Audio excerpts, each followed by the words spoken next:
ரொம்ப தேங்க்ஸ். நான் உங்களை ரிசீவ் பண்றதுக்கு ஸ்டேஷனுக்கே வர்றேன்.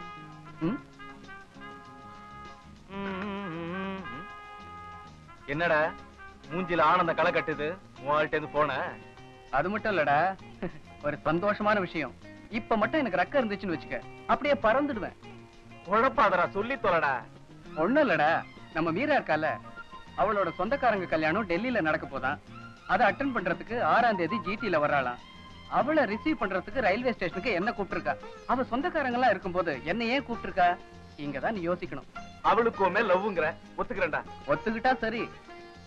அது மட்டும் இல்லடா, டெல்லியில ஒரு நாள் அதிகமா தங்கி என் கூட டைம் ஸ்பெண்ட் பண்ண கூடாதான்னு கேட்டேன். உடனே அதுக்கு ஒத்துக்கிட்டா. இத பத்தி நீ என்ன சொல்ற? நான் சொல்றது கிட்டும், நீ என்ன சொல்ற? ஐயா, ஜாலியா இருக்க போறேன்னு சொல்றேன். அவ வரப்ப போட்டுக்க டிசைனா ட்ரெஸ் தைக்க போறேன். தியேட்டர்ல அவளோட படம் பார்க்க இப்ப டிக்கெட் ரிசர்வ் பண்ண போறேன். எங்கெல்லாம் சுத்தணும்னு ஒரு பிளானே போட போறேன்டா. 8ஆம் தேதி காலையில ஸ்டேஷன்ல அவ ட்ரெயின்ல வந்து இறங்க போறா. நான் அவளை பார்க்கும்போது உடனே அவ முகத்துல ஒரு சந்தோஷம் தெரியும். அப்புறம் சௌக்கியமா இருக்கீங்களா அது இதுன்னு எல்லாம் பேசி ஒரே டாக்ஸில ஏற போறோம். பக்கத்து சீட்டு. டிராபிக்ல பிரேக் போட போட நான் அவளை இடிக்க என் உள்ள அப்படியே குலுங்குண்டா. அப்புறம் நேரா வீட்டுக்குள்ள வரோம். Please get in. ஓகே. என்ன மீரா, காபி சாப்பிடுறியா? காபி எல்லாம் இருக்கட்டும், முதல்ல நான் குளிக்கணும். இப்படி கேட்பேன்னு எனக்கு நல்லா தெரியும். அதனாலதான் ஹீட்டர் போட்டு வச்சிருக்கேன். வெந்நீர் ரெடியா இருக்கு. டவல் சோப் எல்லாம் ரெடியா வச்சிருக்கேன். பாத்ரூம்ல உனக்கு வேற ஏதாவது வேணும்னா என்ன கூப்பிடு, நான் வரேன். பாத்ரூம் குள்ள இருந்துட்டு எப்படி கூப்பிடுறது? ஏன் பாத்ரூம் குள்ள நான் வரக்கூடாதா? அதெல்லாம் கல்யாணத்துக்கு அப்புறம் தான்.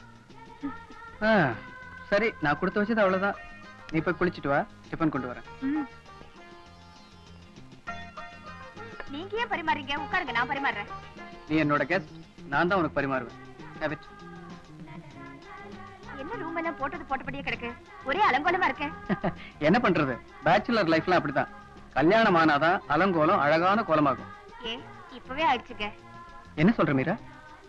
உள்ள போய் பாருங்க, அதான் இப்படி வச்சிருக்கேன். நீ ரொம்ப அட்வான்ஸ் ஆயிட்ட.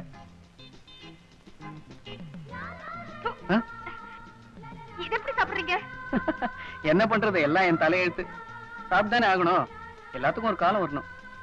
சார் பிரியப்பட்டா சொல்லுங்க, இன்னைக்கு சாப்பிடலாம். நீ சொல்றது எனக்கு புரியலையே. நான் வேணா உங்களுக்கு சமைச்சு போடுறேங்கிற. ரியலி? நீ சமைச்சு நான் சாப்பிடுறதுக்கு ரியலி லக்கி. ஐயோ, இங்க சமைக்கிறதுக்கு ஒண்ணுமே இல்லையே. லிஸ்ட் போட்டு தர, வாங்கிட்டு வாங்க. அப்ப சரி. சாம்பாருக்கு முருங்கைக்காய். முருங்கைக்காய் ஓகே.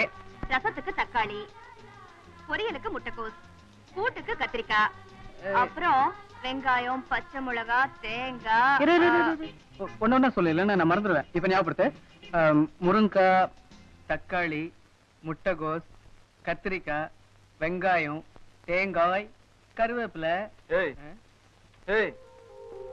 எப்படா காய்கறி வியாபாரியானா? இன்னும் 8ஆம் தேதி வரலையா? அதுக்குள்ள நான் எங்கேயோ போயிட்டேன். அவன் படுக்கையில படுத்துக்கிட்டு கனவு காணுவான். நீ நின்ன நிலையிலே கனவு காண்றியா? சொல்லிட்டல்ல, படுத்துக்கிட்டே படுக்கையில கனவு காண்றேன். இன்னும் பல வீடியோக்களை காண சன் லைஃப் சேனலை சப்ஸ்கிரைப் பண்ணுங்க.